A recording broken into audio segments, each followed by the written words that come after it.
അസ്സലാമു അലൈക്കും വറഹ്മത്തുള്ളാഹി വബറകാതുഹു. എൻ്റെ കൂടെ പിറപ്പിങ്ങളെ സയ്യിദ് അവർ നിൽക്കുന്നത് സയ്യിദ് മറിയം ബീവി ഉമ്മ റളിയല്ലാഹു അൻഹു ഡോക്ടറാണ്.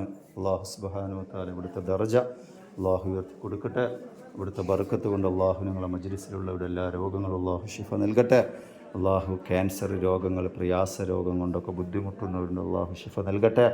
ഡോക്ടർമാർ ഓപ്പറേഷൻ പറഞ്ഞ എല്ലാ കൂടെ പിറപ്പിങ്ങൾക്കും അള്ളാഹു സുബ്ഹാനഹു വ തആല കാമിലായ ശിഫ അള്ളാഹു നൽകി അനുഗ്രഹിക്കട്ടെ. എൻ്റെ നൂറേറുവാടി കുടുംബങ്ങൾക്ക് അള്ളാഹു ഉമ്മയുടെ കാവൽ അള്ളാഹു നൽകി അനുഗ്രഹിക്കട്ടെ. അള്ളാഹു ക്യാൻസർ, ഗർഭപാത്രത്തിലെ പ്രശ്നങ്ങൾ, PCOD പ്രശ്നങ്ങൾ, വയറ്റിലെ മുഴകൾ, മൂത്രക്കളച്ചിലുള്ള രോഗങ്ങൾ അള്ളാഹു ഈ മഹദിയുടെ ബർക്കത്തുകൊണ്ട് അള്ളാഹു കാമിലായ ശിഫ അള്ളാഹു നൽകി അനുഗ്രഹിക്കട്ടെ. എല്ലാ പ്രയാസങ്ങളും ബുദ്ധിമുട്ടുകളും അള്ളാഹു തീർത്തു തരണേ റഹ്മാനെ. മഹാൻ മഹദിയുടെ ബർക്കത്ത് കൊണ്ട് അള്ളാഹു ഇവിടെ വരാൻ അള്ളാഹു ഭാഗ്യം കൊടുക്കട്ടെ. ഈ പാവങ്ങൾക്ക് ഭക്ഷണം കൊടുത്ത എൻ്റെ കൂടെ പിറപ്പിങ്ങളല്ലാത്തവർക്കും അല്ലാത്തവർക്കും അള്ളാഹു ഖൈറും ബർക്കത്തും റാഹത്ത് നൽകി അള്ളാഹു അനുഗ്രഹിക്കട്ടെ. ആമീൻ.